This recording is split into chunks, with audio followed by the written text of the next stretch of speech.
Hello everyone, welcome to study with Gyan Prakash. दोस्तों, यहाँ पर एक बहुत ही इम्पॉर्टेंट नोटिस लगा दी गई है बिहार पब्लिक सर्विस कमीशन के द्वारा। 9 नवंबर को ये नोटिस हुई है। जैसा कि आप लोग जानते हैं कि बिहार में शिक्षक भर्ती के लिए जो आवेदन की प्रक्रिया है ये शुरू हो चुकी है। 5 नवंबर से रजिस्ट्रेशन किए जा रहे हैं और आज 10 तारीख है जब मैं इस नोटिफिकेशन के बारे में आपको बता रहा हूँ। ये नोटिफिकेशन 9 तारीख को अपलोड हुआ है। मुझे लग रहा है कि देर शाम हुआ होगा क्योंकि इस पर मेरी नज़र अभी भी पड़ी है। तो इसके रिगार्डिंग मैं आप लोगों से बात करना चाहूँगा। बहुत सारे अभ्यर्थी जो कि अब तक अपना रजिस्ट्रेशन की जो प्रक्रिया है पूरी कर चुके होंगे, बहुत सारे लोगों ने अभी भी नहीं किया होगा। आपको पुनः याद दिलाते हैं कि 14 तारीख तक विदाउट लेट पेमेंट आप अपना रजिस्ट्रेशन पूरा कर सकते हैं। 15, 16 और 17 तारीख को भी रजिस्ट्रेशन होगा, लेकिन लेट पेमेंट के साथ होगा। तो उसके पहले अपना ये जो काम है, महत्वपूर्ण काम, उसको आप निपटा लें। तो नोटिफिकेशन में क्या है? नोटिफिकेशन में जो सबसे इम्पॉर्टेंट बात है वो ये है कि बिहार लोक सेवा आयोग आवश्यक सूचना, यहाँ पर पदों के बारे में बताया गया है और ये कहा गया है एज रिलैक्सेशन के बारे में यहाँ पर बात की जा रही है। ठीक है, नोटिफिकेशन ये जो है जारी हुआ है 9 तारीख को और बहुत सारे अभ्यर्थी जो कि 9 को नहीं देख पाए होंगे तो 10 तारीख को देख रहे होंगे। ठीक है, तो यहाँ पर एक बात ध्यान रखिए कि 5 नवंबर से ही रजिस्ट्रेशन की जो प्रक्रिया है वो चल रही है। ठीक है, रजिस्ट्रेशन करते समय एक कॉलम आता है, उसमें CTET पेपर सेकेंड या BTT पेपर सेकेंड का जो है सर्टिफिकेट नंबर मांगा जाता है। तो सर्टिफिकेट नंबर की जगह बहुत सारे अभ्यर्थियों ने NA लिख दिया है, क्योंकि जो पहली शिक्षक भर्ती हुई थी उसमें बहुत सारे अभ्यर्थियों ने NA लिखा हुआ था। तो इस बार भी उसी नियम के मुताबिक यहाँ पर NA लिखकर और रिजल्ट डेट डालकर PDF को अपलोड करके अपना जो रजिस्ट्रेशन है उसको पूरा कर लिया है और बाकायदे उनका जो निबंधन मतलब रजिस्ट्रेशन की प्रक्रिया है और फीस जमा करके अब वो पार्ट 2 का फॉर्म भरने जा रहे होंगे। ठीक है, तो दोस्तों यहाँ पर जैसा कि आप लोग जानते हैं कि अगर एक बार फीस आपने जमा कर दी तो फिर एडिट का ऑप्शन नहीं आएगा। एडिट करने के लिए आपके पास एक तरीका बस दिया गया था नोटिफिकेशन में कि आप अपना लॉगिन करके रजिस्ट्रेशन जो है उसको आप कैंसिल कर लें, री रजिस्ट्रेशन करें, फीस फिर से जमा करें।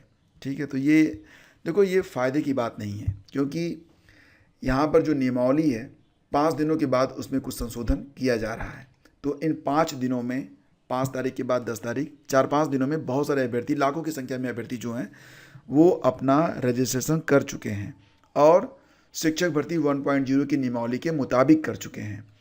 तो बहुत सारे अभ्यर्थी हैं जिन्होंने यहाँ CTET पेपर सेकेंड की जगह पर, क्योंकि CTET का जो मार्कशीट होती है या फिर जो सर्टिफिकेट होता है ना, उसमें कहीं पर भी सर्टिफिकेट नंबर नहीं होता है। तो बहुत सारे अभ्यर्थियों ने यहाँ पर NA लिखकर और इशू डेट डालकर अपना जो फॉर्म है उसको सबमिट कर दिया है।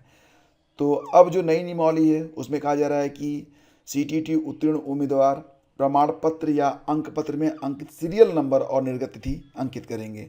और बिहार STT के बारे में कहा जा रहा है कि रिजल्ट कार्ड नंबर के स्थान पर BSEB यूनिक ID नंबर एवं निर्गत तिथि के स्थान पर परीक्षाफल प्रकाशन की तिथि अंकित करेंगे।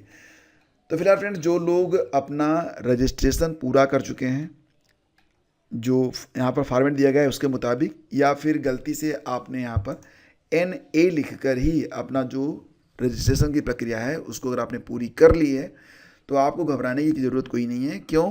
क्योंकि देखो, 4 दिनों के बाद ये संशोधन हुआ है। लाखों की संख्या में अभ्यर्थी जो हैं वो अपना रजिस्ट्रेशन जो है वो कर चुके हैं। तो रजिस्ट्रेशन कर चुके अभ्यर्थी जो हैं बिल्कुल ना घबराएं। ये जानकारी जो है वो पहुंच रही है आयोग तक। बहुत सारे अभ्यर्थियों ने ये ट्वीट किया हुआ है, आप यहाँ पर देख सकते हैं कि जब BPSC 1 में CTET सर्टिफिकेट सीरियल नंबर में NA लिखने बोला गया और अभ्यर्थियों द्वारा BPSC 2 में NA लिखा गया, तो फिर मार्कशीट का सीरियल नंबर लिखने का नोटिस कैसे उचित होगा? जो रजिस्ट्रेशन कर चुके हैं, तो यहाँ पर अतुल P मेल यानी कि BPSC चेयरमैन और बिहार टीचर CN को संबोधित करके यहाँ पर चीज़ें जो हैं अपलोड की गई हैं और बहुत सारे अभ्यर्थी जो हैं इस मैटर को लेकर परेशान हैं। तो यहाँ पर देखो, घबराने की कोई ज़रूरत नहीं है। बातें जो हैं वो पहुँच रही हैं आयोग तक। 1-2 दिनों में आपको क्लैरिफिकेशन मिल जाएगा। यानी कि मैं आप लोगों से ये कहना चाहता हूँ कि जो अभ्यर्थी यहाँ पर अपना रजिस्ट्रेशन की जो प्रक्रिया है पूरी कर चुके हैं और CTET का जो सर्टिफिकेट नंबर है उसकी जगह पर सीरियल नंबर या फिर NA या फिर कुछ और लिखकर उन्होंने अपना फॉर्म कंप्लीट कर दिया है, तो ये जानकारी जो है वो पहुंच रही है आयोग तक। 1-2 दिनों में इसके बारे में उम्मीद है कि कोई ना कोई क्लैरिफिकेशन आयोग ज़रूर देगा। तो फिलहाल आपको अपना रजिस्ट्रेशन कैंसिल करने की कोई ज़रूरत नहीं है, आप बिल्कुल मत घबराइए, थोड़ा सा वेट करिए। जैसे ही कोई जानकारी निकल कर सामने आती है ऑथेंटिक, वो आप तक इसी चैनल के माध्यम से पहुंचाई जाएगी, ठीक है। हाँ, एक बात और करना चाहूँगा कि जो अभ्यर्थी अब से, मतलब अभी तक जिन्होंने अपना रजिस्ट्रेशन नहीं किया हुआ है, वो अभ्यर्थी इस नोटिस को ध्यान में रख के अपना रजिस्ट्रेशन पूरा करें, ठीक है।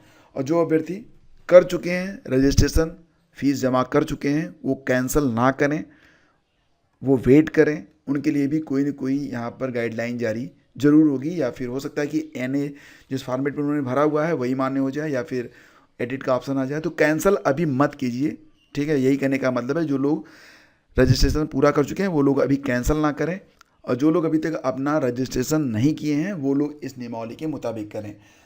और कोई भी अपडेट आती है तो इस वीडियो का जो पहला कमेंट होगा, पिन कमेंट, उसमें मैं अपडेट आप लोगों को देता रहूँगा।